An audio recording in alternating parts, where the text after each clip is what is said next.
Welcome to Books of Our Time, brought to you by the Massachusetts School of Law.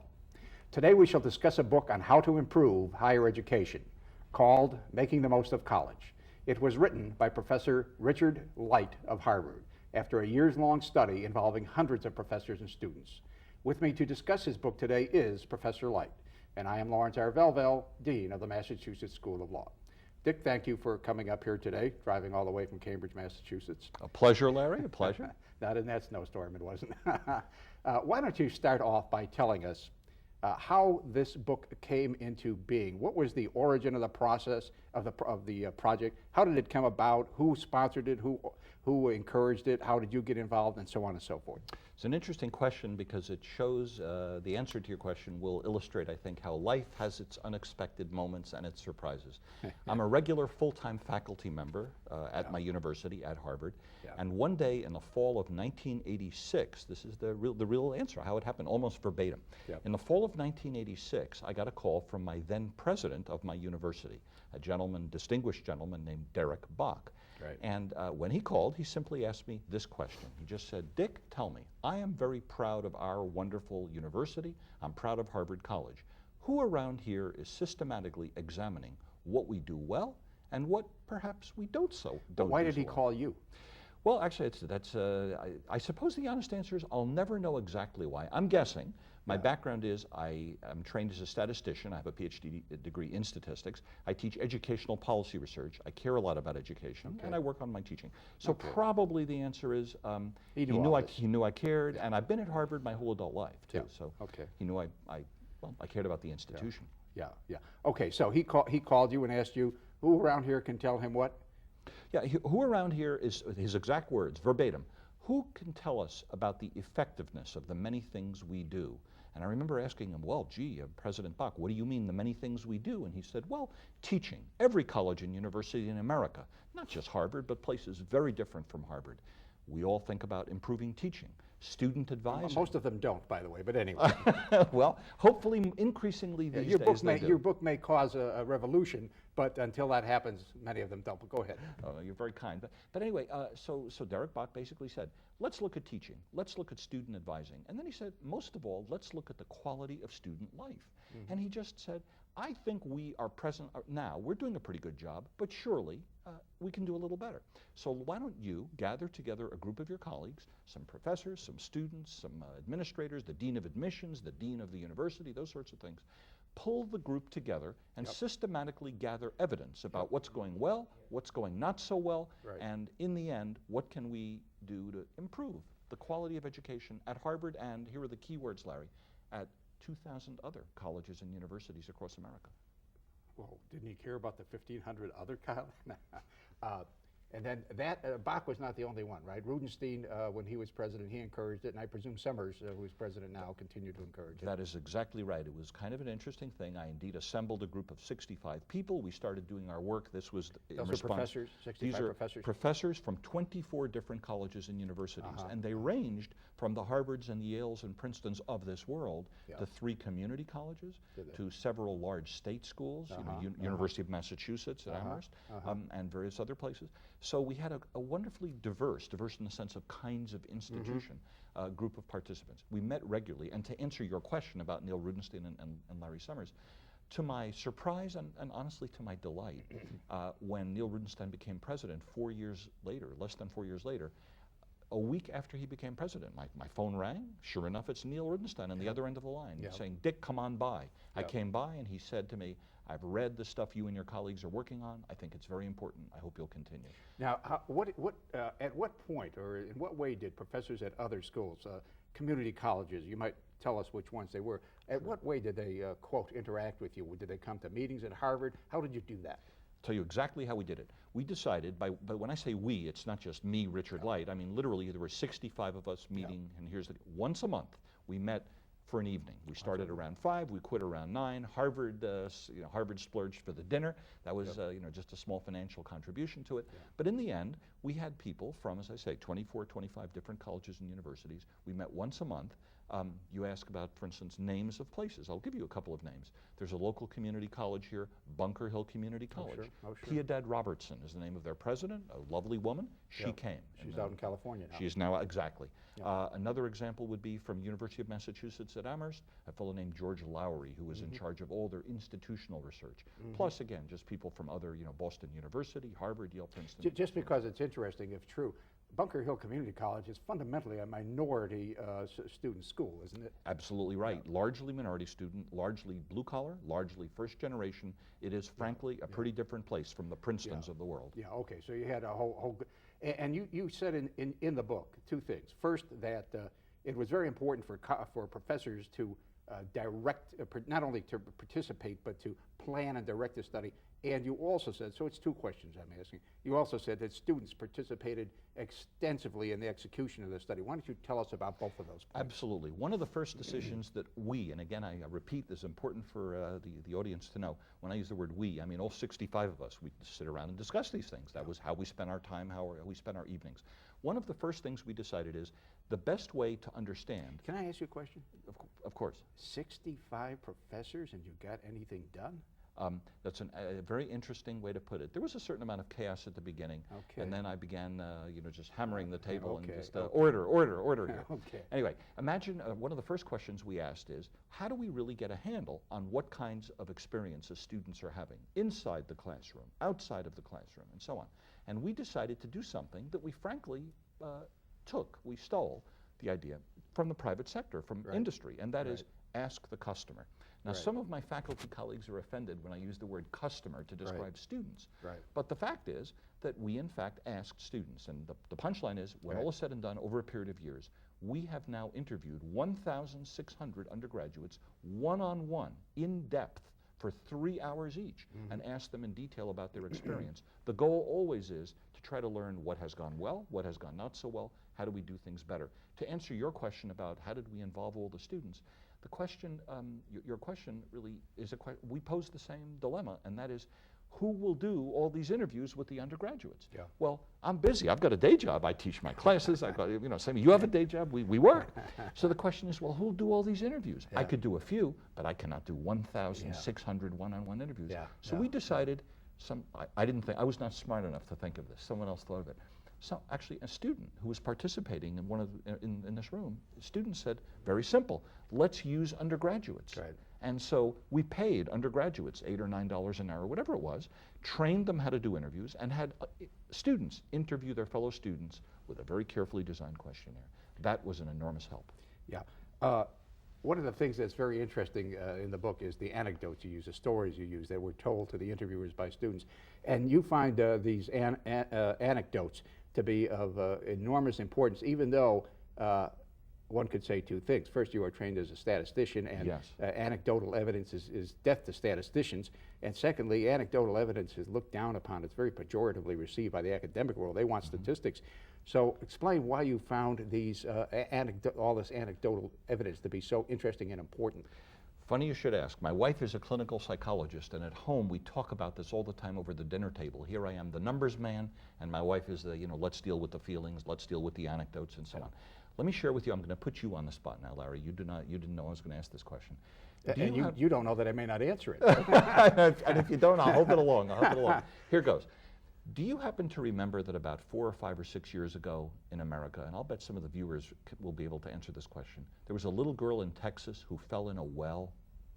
Vaguely, but in my lifetime there's been 3 or 4 of those, starting before my lifetime with Floyd Collins. All right. Well, let me share with you, the reason I asked that question is, I actually was chatting with a group of colleagues, my statistics colleagues, about this, and they all actually did remember that a little girl had fallen in the well, and every night on the evening news, Tom Brokaw, Dan Rather, Peter Jennings. Floyd Collins is in Mammoth Cave or somewhere. But anyway, go ahead. Anyway, so the idea is that on the nightly news for about 3 or 4 evenings in a row, let's say Peter Jennings, just to choose one, would lead the news with, well, you all remember you know what's happening with Jessica, the little 4-year-old girl in Texas. She's fallen in a well. The good news is the rescuers are getting near her. Her mother's getting near her. Here's the point. Why am I telling you this? There's a reason.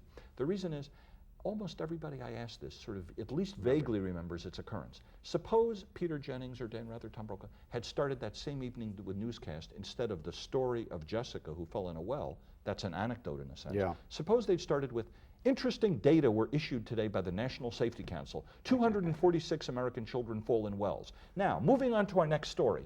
It would have gone in one ear and out the other. That taught me, that specific example taught me the value of sharing anecdotes to make a point, which otherwise people might forget. And so my book is full of anecdotes. I'm going to come back to that because I think you've touched on something very, very fundamental to all of education and largely ignored outside of the Harvard Business School and law schools around the country. So we will, and maybe in schools of psychiatry too, it's used. We'll come back to that. I want to talk very briefly, I want to ask you to talk very briefly, if you would, about language courses, because it's very surprising to me. It was very surprising to me that you found language courses, Latin, Spanish, Greek, whatever people, Russian, French, whatever people are taking, are the best received courses in college. And I took it that you meant at Harvard, but perhaps you meant at other schools too. I do mean it at other schools, although my data come from Harvard. So again, being rigorous, I should say, I only can speak about Harvard. But the truth is, I've now visited over 100 other colleges and universities, and it's completely clear that what you said is right and applies to a whole lot of other colleges and universities. Let me share with you, my expectation when I started, since I'm no good at all at foreign languages myself, I must say my kids are, but I'm no good at it. The point is, I expected that most of the students, when interviewed and asked about their experience with foreign languages, you know, for studying Spanish or French or Japanese or Chinese or Russian or whatever it is, that they would say, oh, it was just a damn requirement that I had to get out of the way. They didn't say that. To my astonishment, they said, those are the best classes I've taken. I was most engaged with them. And then you ask these kids, these incredibly thoughtful kids generally, why were you so engaged? And they said, well, let me think out loud. What does a good college course consist of?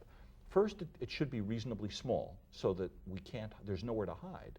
And sure enough, the foreign language courses in almost any college or university in America, from the richest to the least rich, they tend to be on the smaller side. You can't have 9,000 students learning introductory French. That's the way you have to teach foreign languages. You have to drill every day.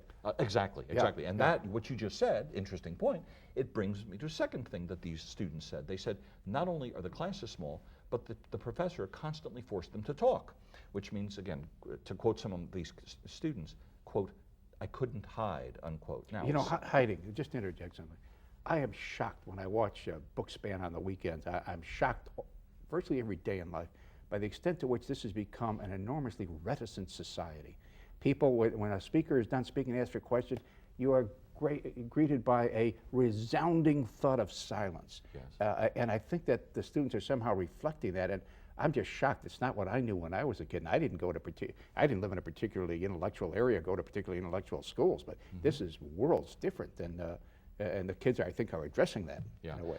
I think you're right. And again, these classes in foreign languages that you're asking about, they tend to have enrollments somewhere between 10 and 15 or at most 20 students. And again, this is not just at the Harvards of the world, it's everywhere, in the junior colleges and big state schools. And so let's just think together. First, the kids have to talk, the students have to talk. Second, this is really an interesting point that a lot of the students made. They sometimes go to a class, let's say they're hearing a history lecture, and they're wondering, well, what am I really learning? Am I really learning a lot?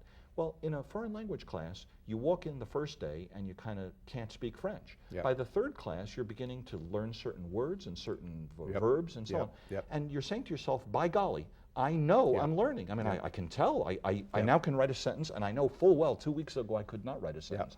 So there's the immediate feedback. And then the final thing is, the students talk, they get the feedback, the classes are small. And the final thing is, I think in terms of concrete skills, a lot of the students say, there's a good chance whether I want to go into business, whether I want to become a salesperson, or even just in traveling, I will actually use this that I'm learning.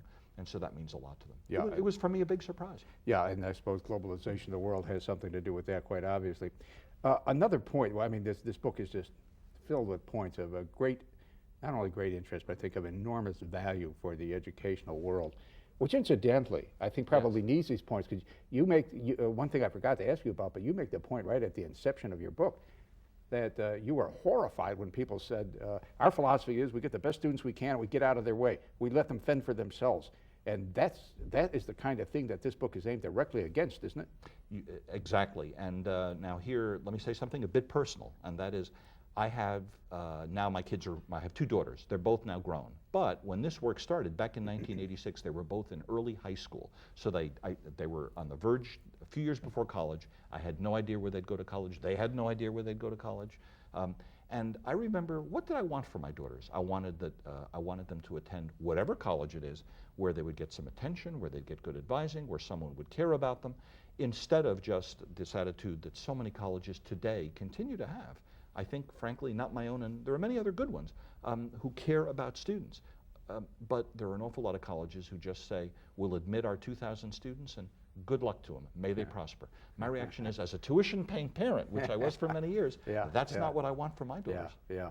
Oh, good. I'm glad you mentioned that. Let's go back now to some of the other. You found, I'd say, perhaps 18 or 20 things, all that are very important. Some more, some less, but all pretty much important. Another thing that was of enormous importance was having the students connect the course, or connecting the course in the students' eyes and in reality with things that are going on in the world that they are interested in, and with their own experiences. Yes. So why don't you elaborate on what you found and some of the anecdotes you told in that vein? Absolutely. Why don't I give you 2 short examples, because you made the point, and that's, again, to just rephrase it. The idea is, so many students take classes, again, not just at my college, but around the country at any college. Students sign up for courses. They'll take economics, they'll take history, they'll take philosophy, education, business, but they don't always make connections between the abstract learning that goes on in the classes and their personal lives. And as you're saying, my recommendation, and I write this, I have quite a lot of this in the book, my recommendation would be, to any student, choose courses that you care about because they relate to your personal life. So here are my 2 very short stories. There was a young ballerina I interviewed, a lovely, lovely young woman. She said she cared a lot about doing ballet. All through high school, junior high school, she'd been in ballet. Then she comes to college. So now I'm interviewing her at college, and she was saying she got some stress fractures, and that made it very hard for her to continue her ballet while taking classes. So instead of just grousing about it and complaining about it, what did she do? She signed up for some biology courses with the specific intent of learning what might cause stress fractures. Well, the first biology course led to a more advanced research course. A research course led to a special situation where she was actually working at the local hospital under the direction of a professor, doing little bits of surgery on chickens and turkey legs. And as she said to me, you may not think, Professor Light, that playing with chicken legs and turkey legs is a big deal, but when my legs hurt, I learned so much. And the punchline, the happy punchline to that story is, she's now at a medical school.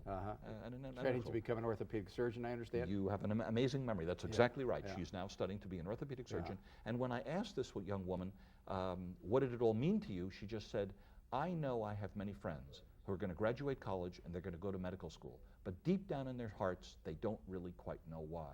I know why. I've actually done the surgery.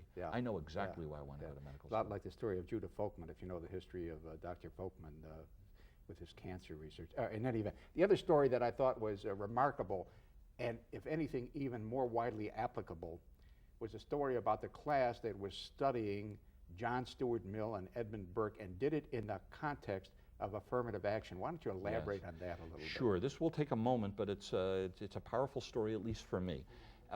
As you know very well, Larry, there's a lot of discussion about racial and ethnic diversity on college campuses these days, and sometimes it's a bit politically delicate, but let me just kind of say it straight out. At Harvard, we have a fairly diverse group of students. We have diversity racially and ethnically, geographically, in terms of income. Not everyone there is a rich young man or woman. There are a whole lot of very modest. Do I remember correctly from the book, Dick, just to interject this, that something like 20% of the students at Harvard now come from families whose annual income is less than $20,000 a year? Yeah, I think it's about 16% or less than 20. You're very close. That's fantastic. It's that's astonishing. fantastic. Yeah. You know, Harvard's got $15 billion endowment. It can afford to do these things, and it's terrific that it's doing them. Yeah, no, I thank you for saying that, since I work there and I love the place.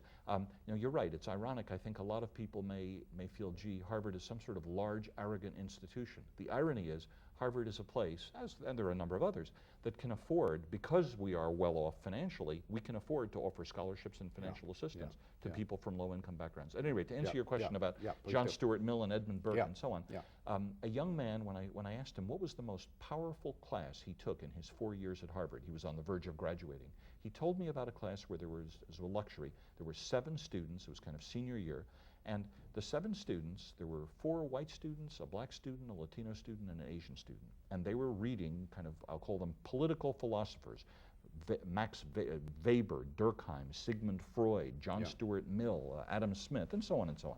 Anyway, he commented how back and forth they had quite direct conversations about how these classic political philosophers might have viewed today's modern debates about affirmative action. And he concluded, when I interviewed him, and his concluding words were, gee, Professor Light, can you ever imagine 7 white guys sitting around a table discussing, you know, these things in the same way that you have a black student, you have a Latino student, See, what I like, let me interject this. They want me to go to break, but I want to get this established first. What I liked about that, I remember the last phrase that of the guy's statement to you, and it was something, or maybe it wasn't his last phrase. It's what he said to the black young woman. Yep. And he said to her, now I'm not saying he's right or wrong. I'm just saying that this showed how the whole thing got interrelated in all of their minds. He said, you've read Edmund Burke and John Stuart Mill. How can you take the position that you've just taken? And this, which is rarely done in academia, is a connection. See, a lot of times you hear the knock on discussion classes. People just sit there and let's call it in the polite language, blarney. Yep. With no background, just a bunch of blarney, a bunch of talk, what they, quote, feel. Yes. Unconnected to anything academic. And what this was doing is that you can discuss affirmative action, but you must do it in the context of the ideas of these philosophers we've been discussing. That's a major advance. I agree with you, and Larry, I think that's one of the nicest things if any college, and again, I want to get it away from my own because my own is just one place. If any college, if any university can somehow help their faculty to organize classes so that discussions about politically delicate topics like affirmative action, where people's gastric juices really begin flowing, if those topics can be grounded in, you know, again, whether it's Sigmund Freud or Adam Smith or John Stuart Mill, it makes the conversation so much richer, and the students, I might add, love it. Because instead of just everybody giving their opinion, well, that's very nice, but so what? Imagine relating it to what we're reading, what we're learning. Yeah, I think the question academically is we're going to teach all these people and what they said and their research or philosophy, whatever. Just think of a concrete current problem to relate it to, and I think that's well. We have to go to break, but I did want to let that elaborate it out a bit more. Stay with us. We'll be right back with more with Dr. Richard J. Light of Harvard.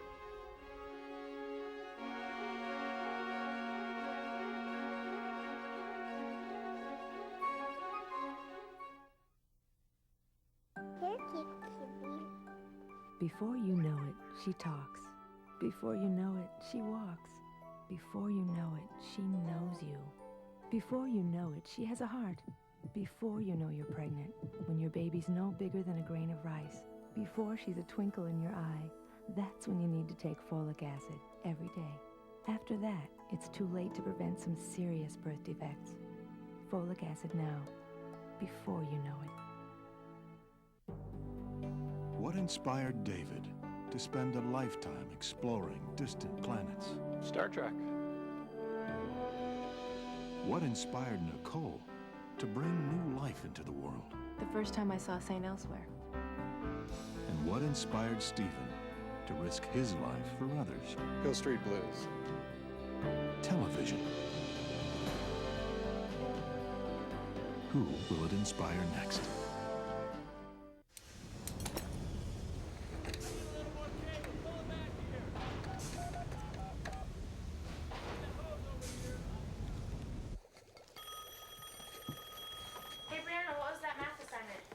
Hello? Hi, honey. What are you doing? Doing homework with my friends. Aren't I supposed to? Just called to say hi, that's all. Hi? That's all? Yep. Dad, that's so cool. But hey, coolness runs in our family. Well, I was thinking that I need my allowance a little early. What a coincidence. I need someone to clean the garage for me. Really? Family. I'll see you tonight, Dad. Isn't it about All right. time? I love you. I love you too, Dad. From the Church of Jesus Christ of Latter-day Saints.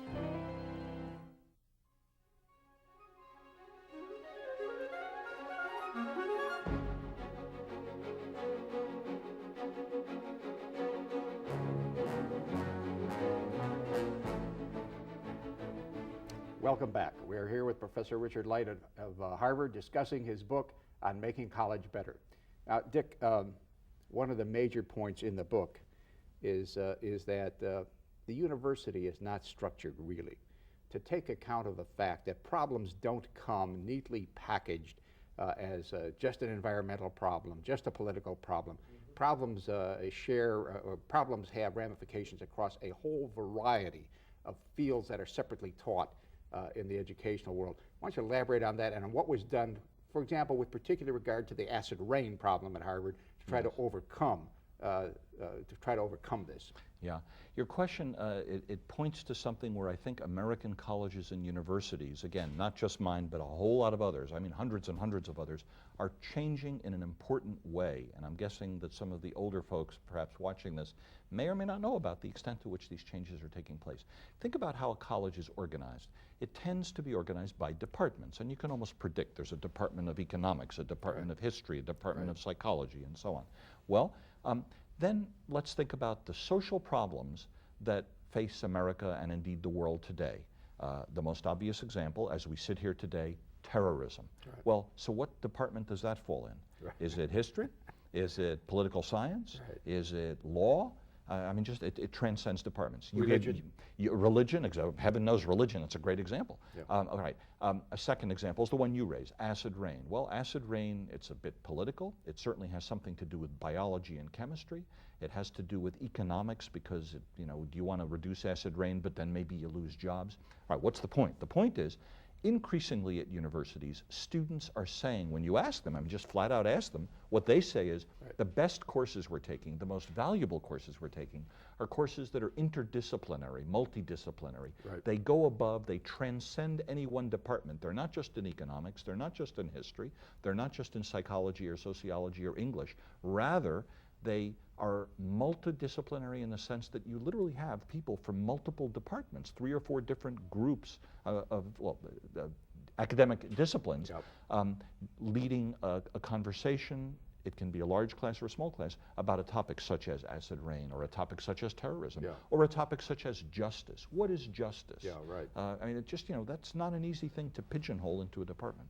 I think that perhaps largely because of the absence of that, I think that absence was one of the factors which created the student revolutions of the 60s, because that was the cry of relevancy. They realized that a lot of this stuff is not only highly abstract, but only very partial. Well, be that as it may. One thing that just flabbergasted me in the book, very surprised, delightfully surprised, but very surprised, is that you say students have a tremendous desire to write. And you also give a number of techniques which schools can use, schools of perhaps of all sizes, perhaps not, that's a question, that schools can use to better teach students to write. So why don't you elaborate on the students' desire and what promotes that desire and what can help the students? Absolutely. One of the first, I'll just answer your question very directly with data. So this is not Dick Light's opinion now. I'm just going to tell you what the students said. We asked 400 incoming freshmen, first-year new arrivals, before they even started classes, 2 days before classes began. Here's the exact question we asked them. And again, the viewers may want to ask themselves, how would I answer this question? Here's the question. You are now beginning your several years here at college, your precious several years at college.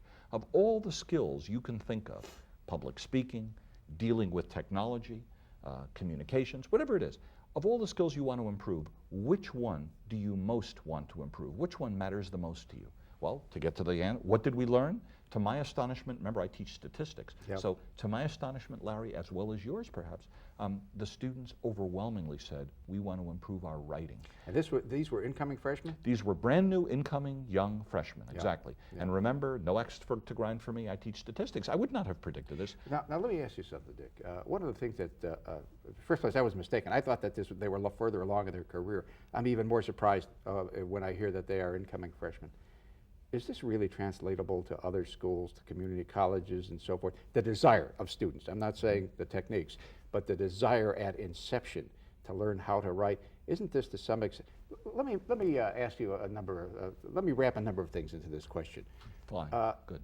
You point out that for outside activities, for example, more students were interested in the arts, whether it be performing in choral societies or on stage or what have you, than in any other single subject, including college football or college beer drinking, I guess. Yes. You point out that students wanted very much to learn to write, that they wanted to learn to work with professors. Mm-hmm. You know, my immediate reaction to this, and maybe for people who had gotten into Harvard College, Yes. and that they are a different, certainly, I went to a school that was regarded as not a bad school, University of Michigan, and hey, that was the furthest thing from many of our minds, even though it was 40 years ago. Yep. I think it's still largely true in a lot of schools today. All right, I've wrapped a lot of things into one question, so why don't you just go ahead now? Well, good. Let me take a crack at answering your question.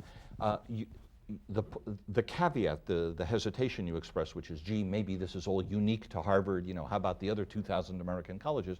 That's a fair question, and 3,500, yeah, okay, 3,500 schools. Well, yeah. The straight answer to that is, since I have not done research at all 3,000 plus schools, I cannot tell you for sure what we learned. What I can say is this. I know that that when I say the 65 of us who met regularly, the findings that we turned up, remember these are not my findings, these came up from so many different interviewers, we learned that this was true at Bunker Hill Community College, at the University of Massachusetts, at Brandeis, at Boston University, at William and Mary, University of Chicago. I'm just trying to think, a very diverse set of places. Yep. Some more highly selective, some less so, some, anyway. The point is, I think what's interesting is, it may seem as if it's just the Harvard students who want to learn how to write, but the flip side of that is, the secret truth is most of us would assume, and I think it's probably right, that it's the students who are attending, say, a junior college, or frankly, a less selective major state university, who in a sense can benefit more from working on their writing. And I'm a big fan of honoring students. I treat students with the greatest respect because I want to honor their wishes. Those students know, those who don't write very well, they know they don't write very well. They're not fooling themselves. And I think they know they're going to have to go out in the world and compete and get jobs and so on, and that writing will matter. And what are some of the techniques that you mentioned, at least 4 techniques that your study came up with for improving students' writing? Let me give you my favorite of the 4 rather than run through the entire long list, but let me give you my favorite because in a funny way, this is the kind of thing that any college can implement. You don't have to be a Harvard or any college can implement this. One of the things we learned is that often students who had trouble writing, and even at Harvard, wonderful as it is, there are some students who are not terribly good writers. A whole lot are wonderful writers, but some are not. Yeah. And let's say, imagine now here's a student arrives, not a very good writer, maybe good in something else, but not in writing, hands in their, let's make it his first essay, gets back the essay, the grade, C-. This essay, this is now from the instructor, this essay shows promise. You have a fascinating idea. Unfortunately, the essay does not seem to have a clear beginning, middle, and end. Revise. Yeah. Now, the key word being revise. I want to focus on that for a minute. One of the things we learned from interviewing students is this. Now, Larry, you know what the word revise means. I know what the word revise means. Every one of the viewers of this program knows what the word revise means. But there's a bit of a dilemma. The students who are first-year new arrivals at college, even all of them, they know what the word revise means. The problem is they don't know how to do it. If they knew how to do it, they wouldn't be handing in these not very good papers and getting back C's, D's, and F's. So, to answer your question, the very first thing, when we turned up these findings from interviewing so many students who said, number 1, we care about writing, and number 2, they said, frankly, we're getting feedback from our teachers, the professors. The professors say, revise your essay. The truth is, he said, some young man says, I go back to my room that night, it's 8 o'clock in the evening, I sit on my rear end in my chair, I turn on my lamp, And I get ready to revise. And he says, the truth is, I don't know how to do it. So now we've devoted a lot of our teaching of writing to discussions about how to revise. That didn't happen 10 years ago. You also mentioned using the technique of having students write a lot of short papers in class, 3 or 4 short 5, 6, 7-page papers during the course of a semester. That really works rather well, doesn't it? It really does. I'm glad you asked that, because I think one of the things that I've noticed, and here's a case where there's a lot of difference, college to college, university to university. They're just, places are different. Some schools, some colleges invite the students to write one long final paper at the end of a class, at the end of a course, hand it in. So let's say here I would say, Larry, here's my paper, have a nice summer, we shake hands, goodbye, thank you for the class if I'm the student, and that's the end of it. And now, suppose you grade my paper and you say, oh my goodness, Richard Light, he seems to mean well, but he completely missed the point of the paper. I'm going to have to give him a D. Well, you give me a D. What can I do about it? The answer is basically nothing. It's too late to fix. People learn when they have to do the same thing over and over again, and the professor has to tell them, you did this wrong, you did that wrong, change this way, change that. You know, you do that 4 times a semester in each of 4 different courses. Hey, it doesn't take long to figure out that's, that's 32 times 4 or something like that? Yeah, it's a lot of papers. Yeah. Well, and you just answered, I mean, what you just said answers, I think, your question that you posed a moment ago, and that's why is it, do the students, by the way, it's very important, this is not, again, I want to stress, I understand. I'm not giving here Richard Light's You opinion. have no opinions, we understand that. I'm really reporting what we learned from the students. I mean, Yeah. you know, of course I have opinions, Yeah. but this, what I'm sharing is what the students said. And what they said is, and these are their words, I love these words, a lot of students said, when we're asked to write several short papers over a semester, in a class, we can, this is, quote, it enables us to learn and to make mid-course corrections and mid-course adjustments. So a student hands in the first paper, C, the second paper, B. By the third and fourth paper, maybe it's an A- or an A. The other thing that was really important about your discovery, I think, is that you said that you found, again, you have no opinions, but you found that students are most engaged, work the hardest at courses where they have to write a number of papers. Yes, that's right. That's exactly right. And if I can even make what you're saying more specialized, not only do students work harder in courses where they have to write, because writing, as we all know, you know, I know, and all the viewers know, it takes a certain amount of effort. More than that, there's a particular kind of writing that the students themselves reported was very powerful and very difficult for them, but it was very good for them. And that is not just writing for the professor, but rather writing for their fellow students. Because in some classes, especially in smaller classes, it's a bit of a luxury. Imagine asking a student to write a paper, photocopy 20 copies of it, share it with their fellow students, and then that serves as the basis for a class discussion. Yeah. Embarrassment is a great goal to good behavior in this world. Exactly. Well, it is. Another one of your major points in the book, the use of the question and answer method, even in large classes, not just in small classes. I have never understood why.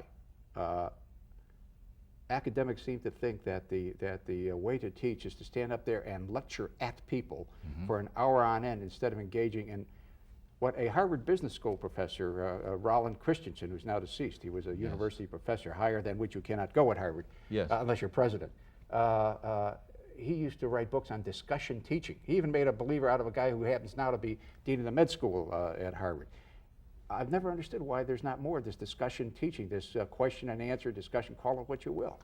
You know, Larry, what you're saying, first of all, I think your characterization is pretty much correct, and that is there are large lectures where a professor just talks. He or she unburdens himself or herself for an hour and a half to the students.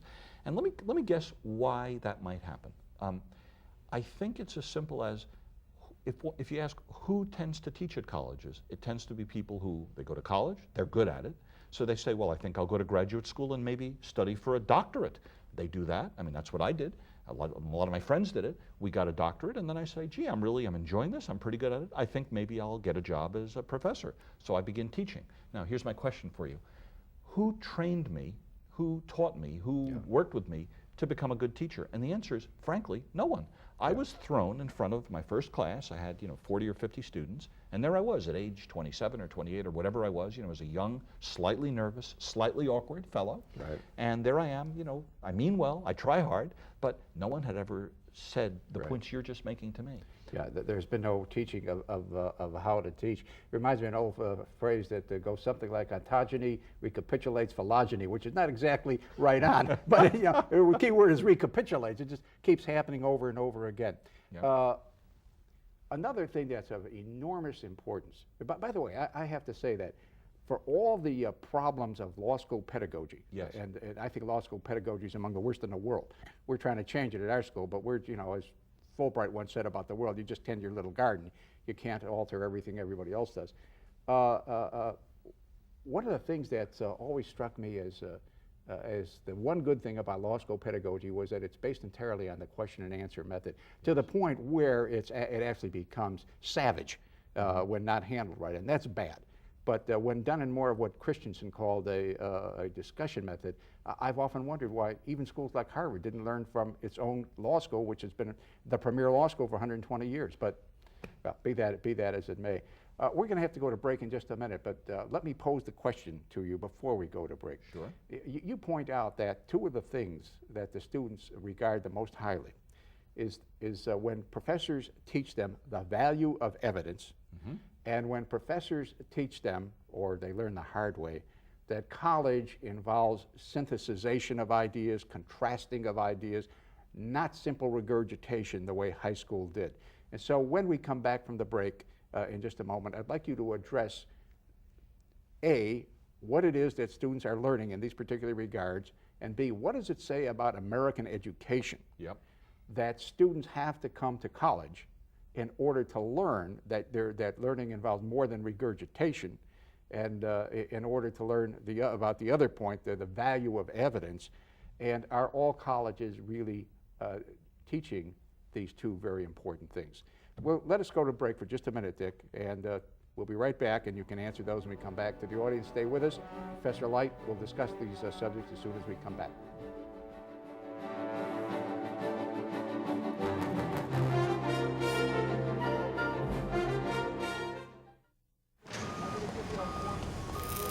Morgan! Phone! Yeah, Morgan here. Oh, hi. Right now?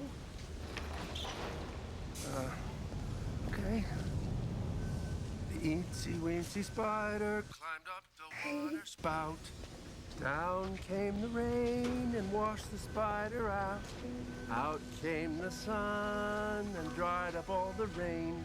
And the eensy-weensy spider climbed up the spout again. I love you, Daddy. I love you, sweetheart.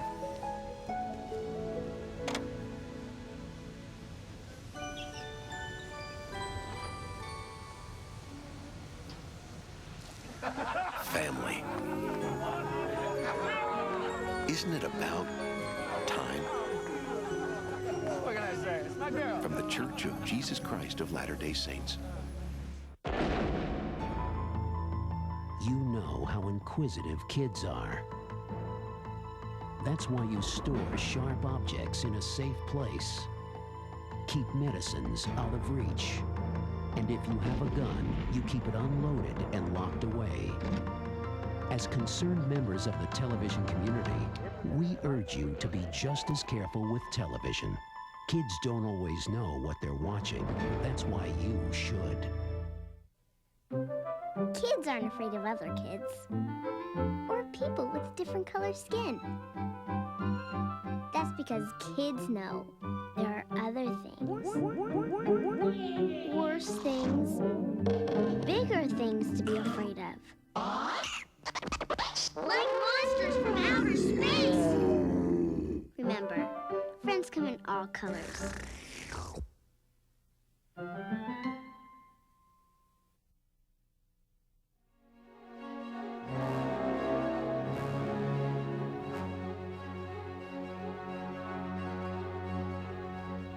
Welcome back. Dick, we were going to start with the question of students learning the value of evidence. Why don't you elaborate on that? Yes. One of the things it seems to me that any good education should offer, and unfortunately this doesn't happen much in American high schools, as you kind of commented before the break, so it's really it's now become the role of colleges and universities to do this. It's to encourage students to ask themselves, what evidence is there for what I believe? what evidence is there for a certain, for making a certain public policy change? And let me just share a couple of examples from my own teaching from you, because I think it's fair to say we on the faculty, not only at my college, but throughout many, many other institutions, more and more faculty members, professors, teachers are discussing how to help students understand that they need evidence to come to certain points of view. So here goes. Here's my specific example. What are one of the there are a handful of things that George Bush and Albert Gore agreed on in last year's presidential campaign. They disagreed on a whole lot of things, but one of the things they agreed upon, both of them, when it came to education, said, what we need is to spend a little more money on education so we can have smaller classes so students can do better in school. Now, I teach a couple of education classes, and they also involve statistics. And I posed the question to my students, and it's a very specific, it's a real example. I posed them to my students, what evidence do you have that both now President Bush and former Vice President Gore, what evidence is there that they're right? Silence. What greeted my question? Silence. Finally, one woman raised her hand and said, I taught for several years and I'm sure they're right. To which I said, maybe they are right. I'm not questioning that they're right. But my only question is, where's the real evidence? You know, where's the data? And I guess without overstating it, more and more, it seems to me, we ought to be asking our students to do that. Another example from for one of my colleagues is not from my own teaching. One of my colleagues commented that they were discussing with a group of students, and I give this example in the making of the most of college. I gave it in the book. There was a young woman who was wildly pro federal subsidies for daycare services. Now again, I mentioned earlier I have 2 daughters. My wife and I struggled a little bit to manage with daycare, so I was quite empathic and sympathetic to that. Nonetheless, an interesting question is, who should pay for the daycare services? Should the mother or the father pay for the service for their own child? Should society pay for it? Should the states pay for it? Should the federal government pay for it? What I found is, or what my colleagues found is, many of our college students, when asked that question, said, quote, the government should pay. To which then a good professor might say, well, wait a minute, this is not a political question, it's just a factual question. When you say the government should pay for it, who exactly funds the government? Oh, taxpayers. So why don't we never use the word government? Why don't we just say, I believe that my fellow taxpayers should subsidize my daycare. And as you can imagine, this young woman who began by saying the government should sponsor more daycare, now when asked to rephrase her remark, my neighbors should subsidize my daycare by paying more taxes out of their pockets, suddenly she said, well, wait a minute, now I'm not so sure that I want government to subsidize now, daycare. can I push that just a little bit? Because I honestly consider that example to be a little bit of, I won't say intellectual sleight of hand. It was a little bit of the professor knowing so much more than the student that the student couldn't begin to grapple with what the professor was saying. As for example, but I'm trying to make your point, you see. I mean, wouldn't one of the next series of questions be, well, what is the government? Exactly. And what is government supposed to do in a democratic society? And does it matter whether you're conservative or liberal, whether you believe in more governmental action or more private action? And the reason I'm bringing these up, I mean, the student was just so overwhelmed from the way the story was. I mean, she was just befuddled. She would never have thought of these things. I've got 45 years on her, so it makes a difference. But isn't the real key here, and I have to say that a particular English professor taught this to me, although I was the world's worst student in college, but I cared enough so that I became fairly close with him. It's all a question of finding out what are the reasons behind a statement. And indeed, what are the reasons behind the reasons? And it could be facts, it can be reasons, but people come to college with these ideas in their head. They were put in their heads by their parents, their schools, the society around them, what have you, and nobody thinks about it. So that's essentially what you folks are trying to get at when you say teach the value of evidence, aren't you? I think the answer is yes, and it's funny, you just commented that the example that I happened to choose about daycare, you just said, well, shouldn't that lead to a discussion of what is the role of government, and how do we think of government, and what is government?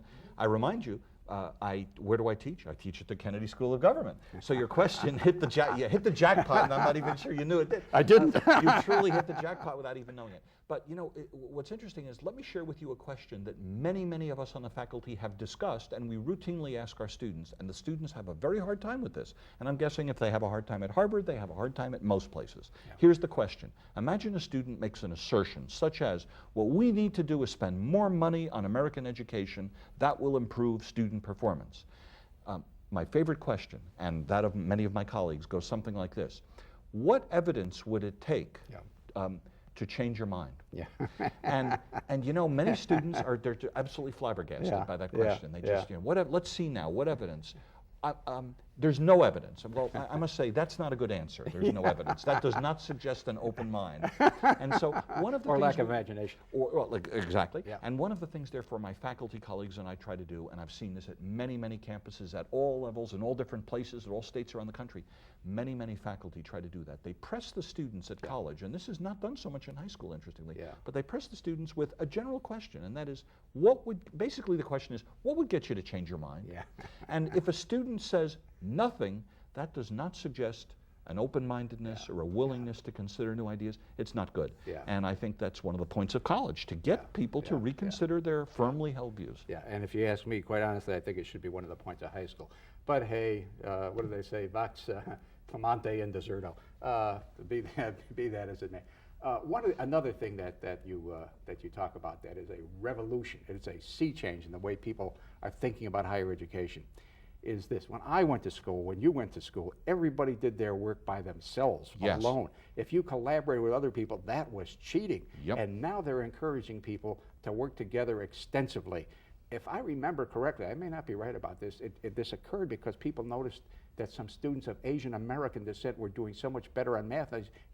What are these kids doing? These kids are discussing math together. And that started the whole idea, if my memory serves, of students working together. Well, how do you do that? How do you promote it? What guidelines? What boundaries are there? What guidelines, and so on and so forth. Well, you have a remarkable memory, because you are exactly right. There's a man who's now at the University of Texas. His name is Yuri Treisman, and he noticed that at the University of Texas, the Asian American students taking very basic math courses seem to be doing great, and the African American students taking the same math courses, same teachers, and they came from the same high schools, they were struggling. And other than just noticing it, he then began to say, well, what could explain this? So he began doing sort of a similar version of what we've been talking about and what I've been telling you with the interviews. He began interviewing and asking the students, how do you study? Imagine asking a student at any college in America. There's nothing unique to Harvard about this. How do you study? You could ask it at any college in America, Ohio State, anywhere. Well, imagine some students say, as you just said yourself, Larry, oh, I study alone. Other students responded by saying, I study with my study group. It turns out the Asian American students in Yuri Treisman's work, almost all of them said, I study with my study group. We explain things to one another. We ask each other questions to test one another in a relaxed, friendly, unawkward way. Whereas the black students, the African American students, tended to study alone. So, like most students. Like most students, exactly. Most white students study alone, exactly. It's not a racial thing, although in this case he happened to notice this ethnic difference. So what did he do? He just said the following year, well, I'm going to try a little experiment. And so he took a group of African American students and just told them the truth, the absolute truth. He just said, I've noticed there's this disparity. I've noticed from interviews, Asian American students study in groups, whereas you folks, African American students, tend mostly to study alone. So I am going to form little study groups and encourage you to study in those groups. Guess what happened? The African American students' grades in math shot up. And it was a wonderful thing. It was considered a big, big success. Professor Treisman has won all sorts of awards and prizes for his work. And more colleges, including my own, at all levels, are beginning to adopt this new idea of group work. Now, the objection to it always has been, at least when it comes to tests and grades, and no matter how you're awarding them or on the basis of whatever you're awarding them, and tests in particular, has been that this leads to collective results. But you say in the book not so at all, that the results in terms of grading remain individual results. Well, that's right, and I want to let me stress then how what you said is right, and let me say why. I think even though, let's imagine you and I were both taking an introductory history course together, or a biology course together. So we're go to class every day. That would depend on you. We go to class today, and we hear our biology class, we read our homework assignment, there may be a few homework problems to do. We may meet once a week outside of class. This is critical. I'm not sure either of us mentioned it. I don't think I mentioned it. The studying in groups doesn't go on inside the classroom. Right. People don't take tests in groups. They simply meet, say, over dinner in a residence hall. I mean, you have to have dinner. I have to have dinner. Even if we're not full-time college students, even if I have a 30 or 40-hour-a-week job and I come and take evening or late afternoon classes, I've got to have dinner. Yep. So why don't we, five of us, meet at dinner and go over the problem set, the biology problem set. Now, in the end, I still have to go and take the first in-class exam all by myself. I sit in my chair alone, and I have to show I know the stuff. Then I have to take the second exam all by myself and show I know the stuff. So in that sense, in the end, the professor, a teacher gets to know, does the student learn, is the student learning the biology or not? The point is, it's the in-between the exams part. Some professors still today will say, don't discuss the homework with anyone, it's cheating. But more and more professors, especially in sciences, at universities all around the country and colleges all around, they are encouraging students to work in groups. In the 2 minutes or so that we have left, Dick, I'd like you to elaborate, expound, use whatever word one wants, yes, on diversity at Harvard, what it means with regard to racial and ethnic diversity, what diversity means without regard to racial and ethnic diversity, diversity in the classroom, diversity in the residence living, and why does Harvard, through the book written by Richard Light, insist on saying that this is non-political when, and I'll make a statement, this is my statement. Fair enough.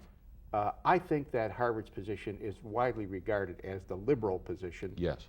And if it is the liberal position, why not say so instead of, and I'm going to surmise now, perhaps for purposes of political acceptability and fear, saying this is neither liberal nor conservative, this is just what is. Wouldn't the nation be better served if somebody said, hey, I don't care if you call it liberal, conservative, I think it's liberal, but it works. All right, so that's a bunch of questions. What does diversity mean inside and outside the classroom? What does it mean ethnically and non-ethnically? And why does Harvard insist on calling it non-political? You've asked several questions. Let me do my best to try to give as crisp an answer as I can. First, I'm going to begin, I can't restrain myself as a statistician, I'm going to give 3 numbers. Just these are data, facts, demographics. In 1990, not that long ago, 24% of American high school graduates were non-white. If you just take African American, Asian American, Latino, 24% were non-white. That was 1990. In the year 2000, just a couple of years ago, recently, that 24% became 31%. People expected it to be 50% by the middle of the century. Exactly, and even as soon as 2010, it's going to be approaching 40%. So my first answer to your question is, we are becoming, like it or not, I mean, we're becoming, it's just a fact, just a demographic fact, we're becoming an increasingly multi-ethnic, multiracial society. That's the first point. Second point is, well, every college graduate, regardless of what college they attend, will be therefore working generally in some sort of multi-ethnic, multiracial environment. So I think it's fair to say a lot of my colleagues and the leadership of my college and the leadership of a whole lot of other colleges feel that assuming the students can do the work from all the different ethnic groups, it's good for white students to meet black students, for black students to meet Latino students. Can I tell you, we have to wrap it up, but I want to ask you to elaborate for about 30 or 40 seconds. Yes. With thanks to Katie Kirk for teaching me the technique, on what diversity has meant in the classroom with its 2 specific examples you give in the book. One, people not knowing about Chinese authors or South American authors. Yes. And second, people having understanding each other's views on race and affirmative action. Yes, I think I'll try to answer this briefly. One of the things that I think has been surprising to many students, again, according to their own self-reports, which I take at face value, it's been a surprise. It's an eye-opener for a white student, for example, someone who looks like you or me, to look at a black student, to look at several black students in their class, and the key is there have to be several for what I'm now going to say to matter, to even happen, where the black students themselves disagree.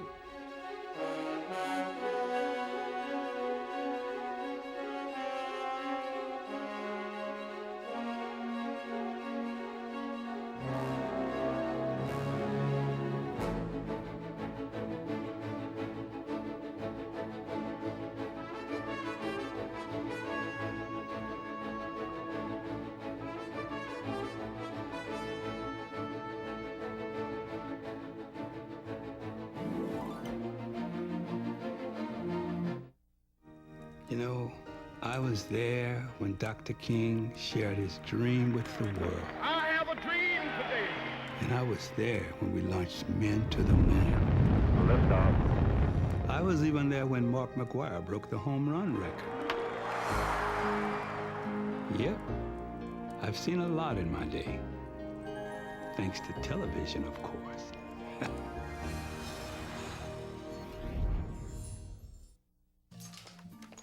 Dad, where are you going? I'm gonna play a little golf.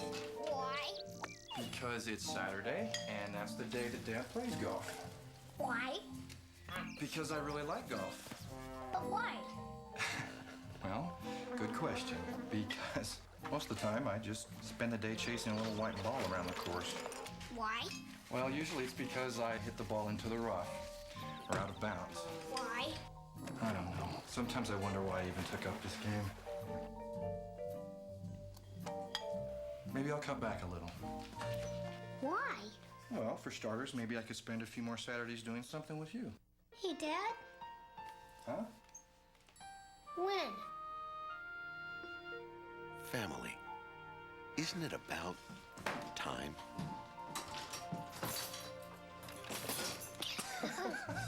From the Church of Jesus Christ of Latter-day Saints.